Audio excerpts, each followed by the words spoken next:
Is your Rheem AC taking too long to restart? This video explains why. The delay mode, also known as compressor lockout or anti-short cycle timer, is a protective feature that prevents the compressor from restarting immediately after being shut off. This protects it from wear and tear caused by rapid on-off cycling.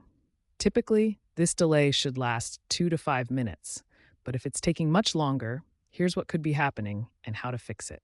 Possible causes for excessive delay include system overload from high temperatures or an oversized unit, faulty sensors in the thermostat or pressure switches, power issues like brownouts, which can extend the timer, or limitations in older AC models with fixed timers. Resetting the system by turning off the breaker for 30 seconds and turning it back on could help reset the timer.